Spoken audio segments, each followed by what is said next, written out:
आज की कहानी। मेरा नाम हमजा है और ये कहानी मेरी जिंदगी की सबसे खौफनाक रात की है। रात के 12 बज रहे थे।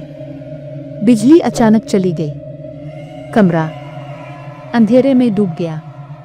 मैंने मोमबत्ती जलाई, लेकिन एक अजीब सी बात फैलने लगी, जैसे कोई पुरानी गिल सड़ी चीज मेरे करीब ही हो।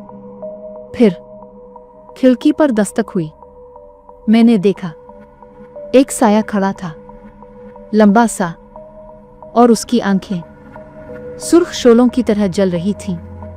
इसने धीमी मगर खौफनाक आवाज में कहा, हमजा, बाहर मत निकलना वरना मर जाओगे।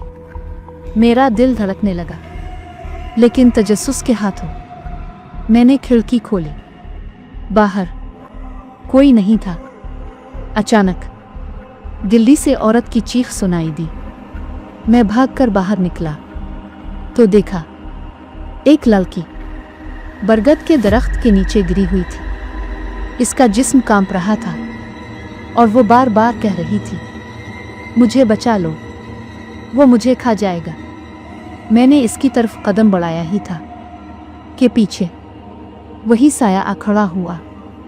इसने तेज लहजे में कहा, मैंने कहा था बाहर ना निकलना, यह तुम्हारा मामला नहीं है। लेकिन मैंने हिम्मत की, लड़की को सहारा दिया और अपने घर ले आया। जैसे ही दरवाजा बंद किया, तेज झोंका आया, मोमबत्ती बुझ गई और अंधेरे में एक सरगोशी गूंजी, हमजा, तुमने मुझे नाराज कर दिया। अगले दिन पता चला इस लड़की का नाम आयशा है।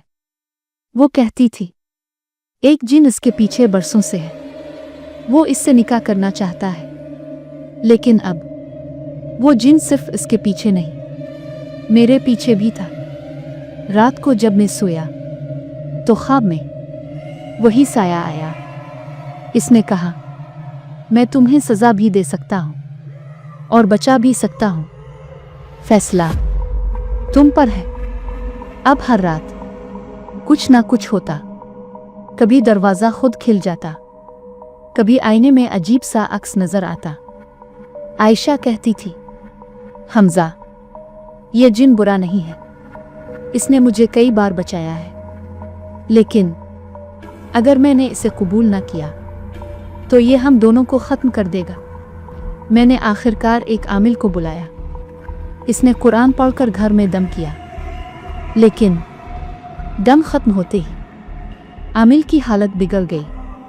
इसकी कांपती आवाज निकली, ये आम जिन नहीं है, ये तुम्हें बचा नहीं रहा, ये तुम्हें फंसा रहा है, ये तुम्हारी रूह चाहता है। चंद दिन बाद आयशा अचानक गायब हो गई। कोई नहीं जानता वो कहाँ गई, लेकिन इस रात मैं तन्हा बैठा था। मेरे कान के करीब सरगोशी हुई, हमजा, मैंने इसे बचा लिया, अब तुम्हारी बारी है। और आज तक मुझे समझ नहीं आया कि वो जिन मुझे बचा रहा था, मुझे फंसा चुका है।